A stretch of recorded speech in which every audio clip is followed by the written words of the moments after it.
Hi, I'm James Debroy of Yurosa, and this is my OMG interview. I'm an electronic music producer, singer, songwriter. I produce everything myself and perform it. I'm currently about to release a brand new EP entitled Own Me, and the title track will be released at the end of this month. I'm originally from the UK, as some of you will probably be able to tell from the accent, and now live right here in Trinidad. I came for work purposes, family purposes, and the music pretty much goes wherever I go. Yeah, my passion's music.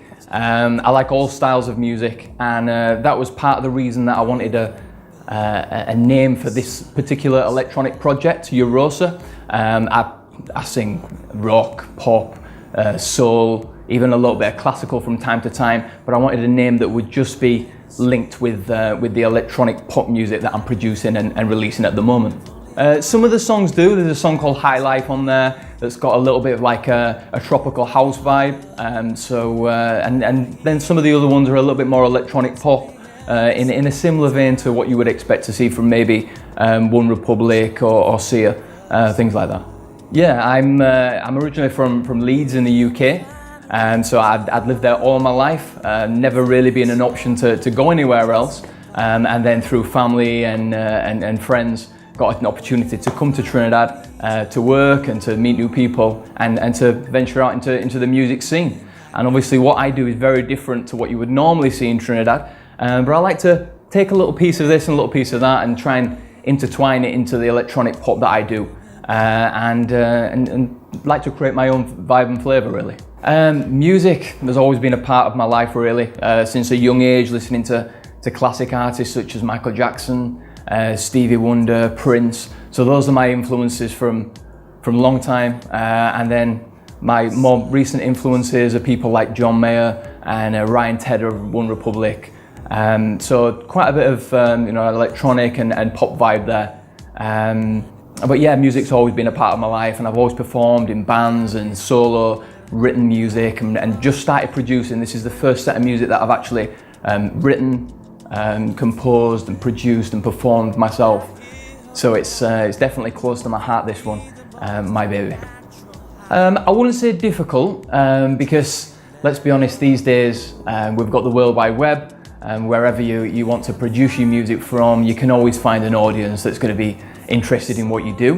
I have to say I have been surprised by the response that I get from my music. Like I said, it's not your typical Caribbean flavour, and there is a bit more of an electronic pop vibe there with tinges of soul and tinges of R&B. But it gets well received when I release a new track online. I get a lot of comments and a lot of people sharing my music and really liking what I do. So I'm pleasantly surprised and pleased with that. I'd say the biggest lesson with regards to producing is just to, when you're first starting out, really take your time. And I do take my time, I go through a number of mixes, because the production side of things is not my first skill or my first love. I've always been a singer first and foremost, and then the songwriting came after that.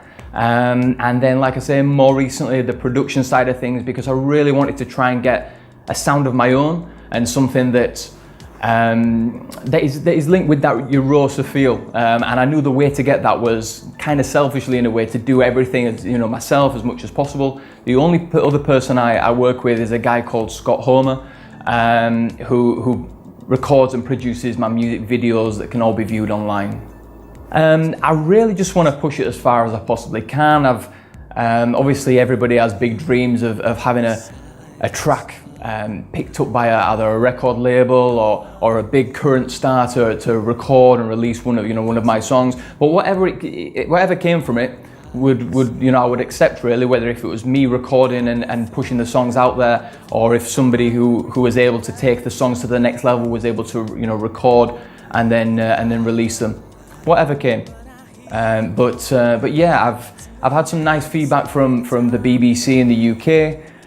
Q Music magazine is quite a big one. They reviewed a couple of my songs, and now OMG as well. So I'm just pushing out to as many people as possible, and just really want as many people to hear it as I possibly can. Yeah, I'd say the major music milestones would be plays on BBC Radio, nice reviews from some of their DJs, a great review from Q Music magazine, and Richer Sound Online, which is a UK-based magazine, but it's produced and distributed globally. They said some very nice things about my music, so I was very pleased with that.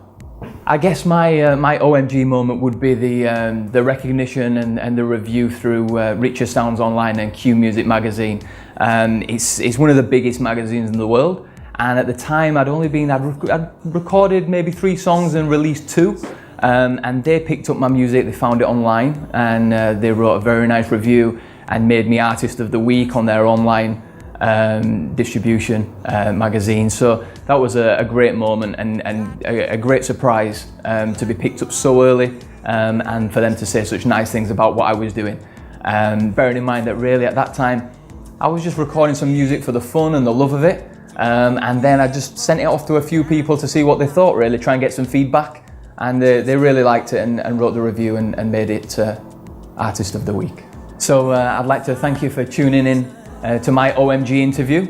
If you want to find out more about myself, James Debroy, and my project Yurosa, you can find me on Facebook, Instagram, Twitter at the relevant links /Yurosa Music.